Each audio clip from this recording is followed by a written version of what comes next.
मृत्युंजय. लेखक शिवाजी सावंत. भाग 44. बरेच नगरजन पांडवांच्या उत्तरक्रियेचं जेवण जेवून गेले. स्वतः मीच पंचपक्वानांचा आग्रह करून सर्वांना वाढलं होतं. पांडव गेले असं सांगताच काही जण हळहळले, काही जण सरळ सरळ रडले. काहींनी राजमाता कुंतींच्या भित्तिचित्राला भावविशतेनं लोटांगणच घातलं. खरोखरच हस्तिनापूर अंधश्रद्धेच्या भोळ्या आणि व्यक्तिपूजक लोकांनी कसं नुसतं बजबजून गेलं आहे. कधी कुणीही मेलं की हे लोक नुसतेच रडतात.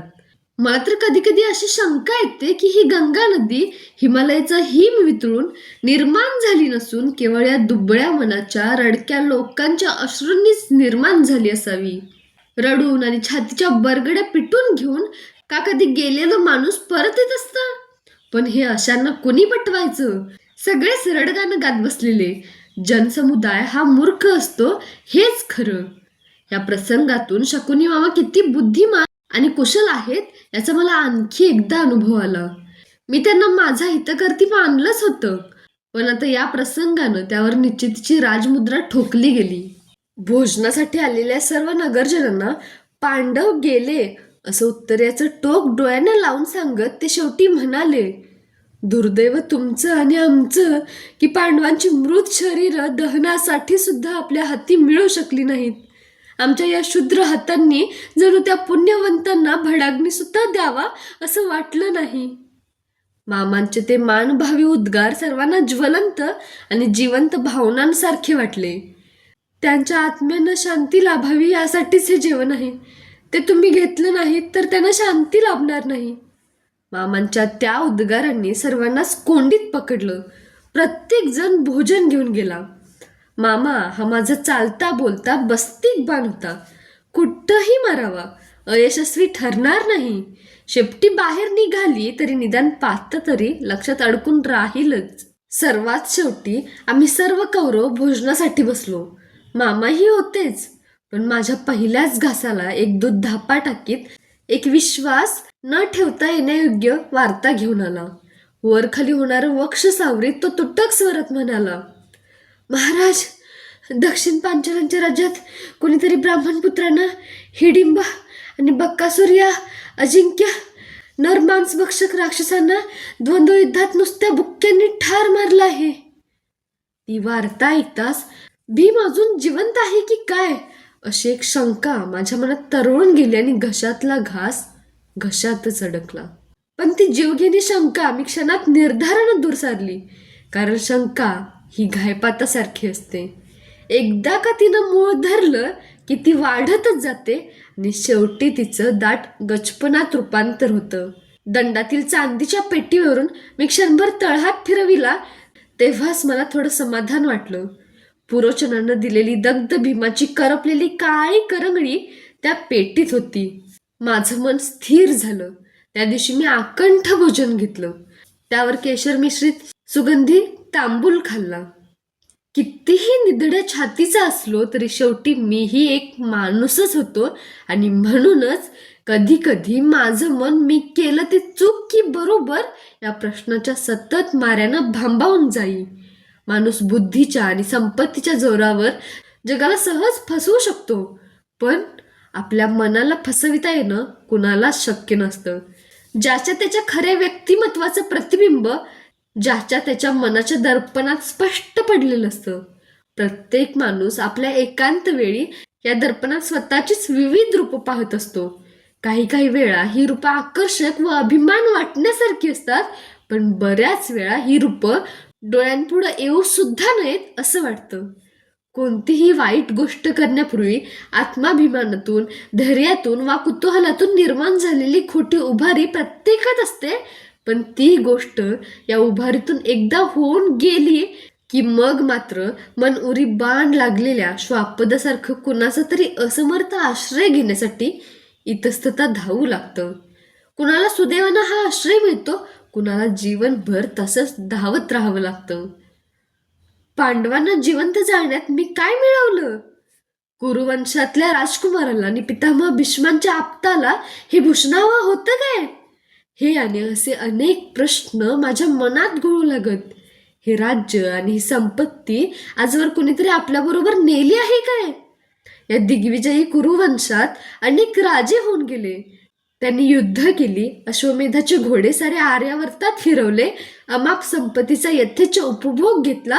पण मातीत खेळणारं लहान मूल, आपल्या हातातील क्षणापूर्वी प्राणप्रिय वाटणारं खेळणं मातीत तसंच टाकून क्षणभरात दुसरीकडे निघून जातं, तसे ते आले आणि निघून गेले. कुठं निघून गेले? कुठून आले होते ते? काय शिल्लक राहिलं त्यांचं? केवळ स्मृती, बऱ्या वाईट, उथळ खोल, स्फूर्ती देणाऱ्या आणि लाजविणाऱ्या. उद्या माझ्या माग माझ्याही अशा स्मृती राहतील. कशा असतील त्या? पांडवांना मीच जाळलंय हे जर कुणाला कळलं तर? छे, काहीच समजत नव्हतं.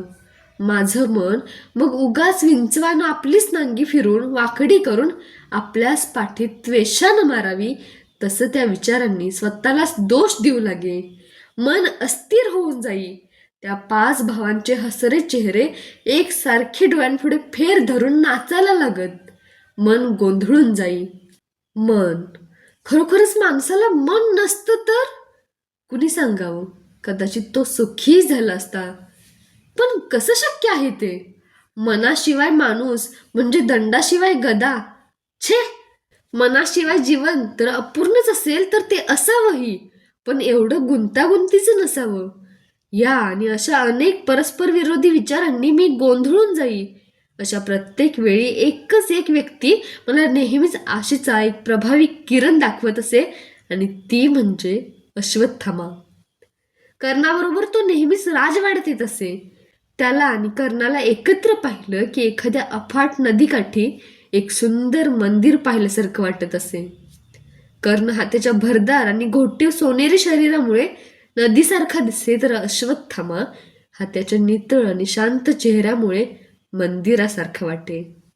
पांडवांच्या अशा आठवणींमुळे कधी नव्हता तो जीवन म्हणजे काय हा प्रश्न माझ्या मनात वारंवार डोकावू लागला. मी अश्वत्थाम्याला विचारलं, गुरुपुत्रा, जीवन म्हणजे काय?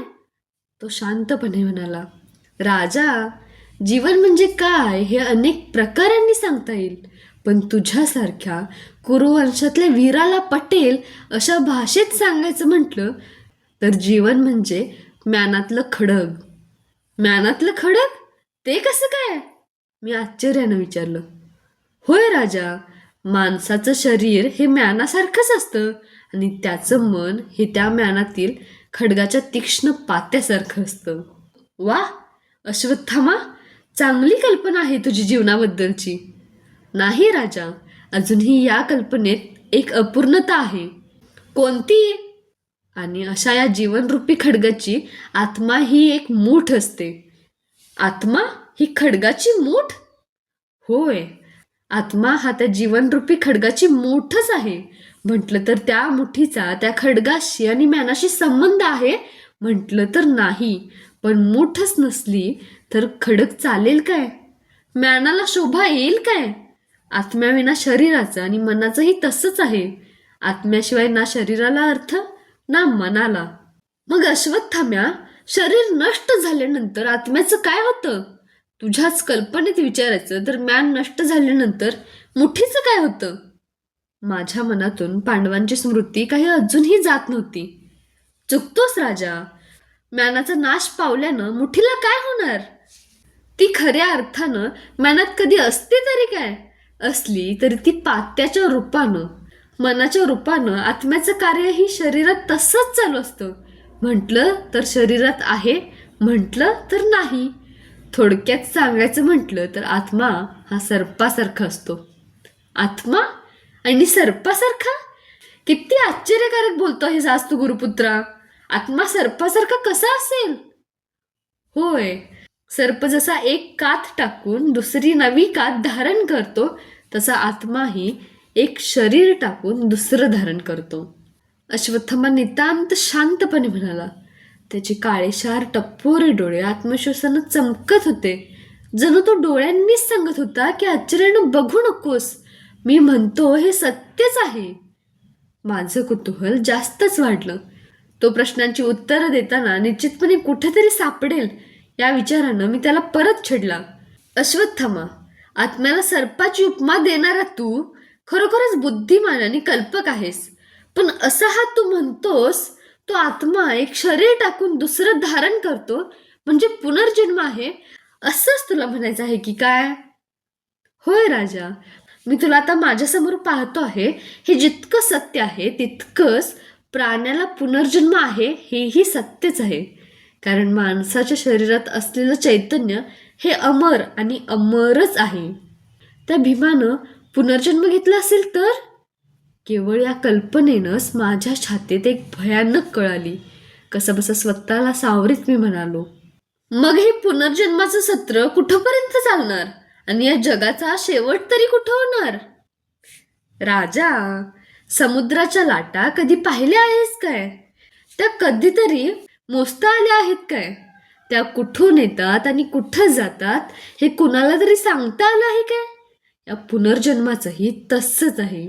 मग या जगाचं काय होईल शेवटी? राजा, शेवटी हा शब्द काढूनच टाक, कारण काळाला शेवट आणि सुरुवात दोन्हीही नाहीत. काळ हा अखंडच आहे. ज्यांना काळ हा अखंड आहे हे पटतं त्यांना आणि केवळ त्यांनाच पटू शकतं की आत्मा हा अनंत आणि म्हणून अमर आहे. पृथ्वीवरचे पशु, पक्षी, वृक्ष, वेली, मानव यांचं जीवन अमर आहे.